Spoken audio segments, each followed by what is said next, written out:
ఒకసారి శివుడు ధ్యానంలో ఉండగా పార్వతీదేవి శివుడిని ఆట పట్టిద్దామని వెనక నుండి వెళ్ళి శివుడి కళ్ళు మూస్తుంది. దీనివల్ల భూమి మొత్తం అంధకారంలోకి వెళ్ళిపోతుంది. అప్పుడు శివుడు కోపంతో పార్వతీదేవిని నా దగ్గర నుండి దూరంగా వెళ్ళు అని చెప్తాడు.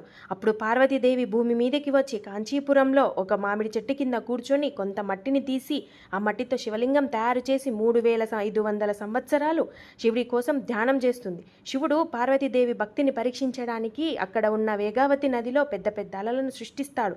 ఆ వరదల వలన పెద్ద ఎత్తుతో నీళ్లు పార్వతి ధ్యానం చేస్తున్న ప్రదేశాన్ని ముంచబోతూ ఉంటాయి. ఎప్పుడూ కూడా భయపడని పార్వతి దేవి ఆ రోజు భయపడి కంప కంప అని గట్టిగా అరుస్తుంది. ఆ రోజు నుండి ఆ వేగవతి నదికి కంపా నది అనే పేరు వచ్చింది. ఆ కంపా నది ఎక్కడ నా శివలింగాన్ని నాశనం చేస్తుందోనని భయపడి అంత పెద్ద వరదలో కూడా పార్వతీదేవి ఆ శివలింగాన్ని గట్టిగా హత్తుకుంటుంది. అలా హత్తుకున్నప్పుడు పార్వతీదేవి చేతి మరియు కంకణముల ముద్రలు ఆ శివలింగం మీద పడతాయి. అప్పుడు శివుడు ఆమెను క్షమించి కైలాసానికి తీసుకొని పోతాడు.